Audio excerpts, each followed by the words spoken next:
реализацията на втори мащабен проект, Техническият университет в Габрово ще награди научно-изследователската инфраструктура в технологичния парк и ще разшири услугите си за бизнеса и българските общини. Вторият етап на проект Център за компетентност, интелигентни мехатронни, еко и енергоспестяващи системи и технологии стартира през февруари тази година, като продължава да развива успешно създадените 33 лаборатории в парка. В рамките на следващия 5-годишен период ние ще се опитаме да доразвием тази инфраструктура, да привлечем нови млади учени, да демонстрираме всички тези добри неща не само на нашите студенти и докторанти, но това ще бъде изключително полезно за бизнеса в България.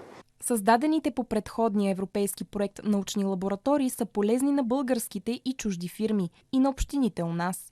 3 от научните лаборатории вече са акредитирани по международния стандарт ISO 17025. Само от началото на новия период на финансиране, от началото на миналата година, имаме вече 35 договора за услуги към бизнеса с повече от 10 български фирми или чуждестранни вносители на лампи и осветители в България, както и 3 български общини.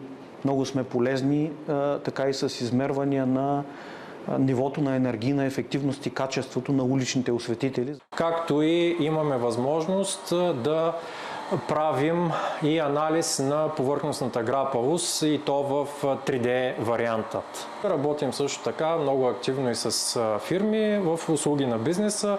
Изпълнили сме 6 договора за последните 4-5 месеца.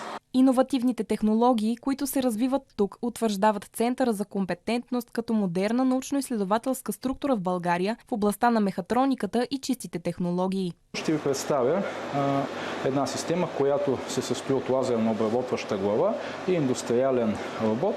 Системата се използва за повърхностно закаляване на различни видове детайли, на различни видове материали. В нашия случай по-често за различни видове индустриални стомани, да се получи уякчаване или по-добри якостни характеристики на повърхностния слой.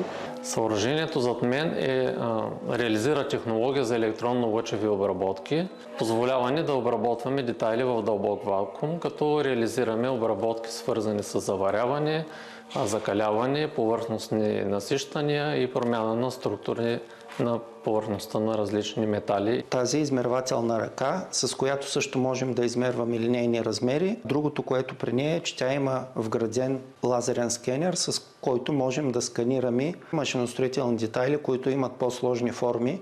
Мащабният проект се реализира по програма Научни изследвания, иновации и дигитализация за интелигентна трансформация, съфинансирана от Европейския фонд за регионално развитие и е на стойност 14 милиона лева. Партньори по проекта са още 2 технически университета в България, Софийският университет и 3 научни звена в Българската академия на науките. Изпълнението на дейностите ще продължи до края на 2029 година.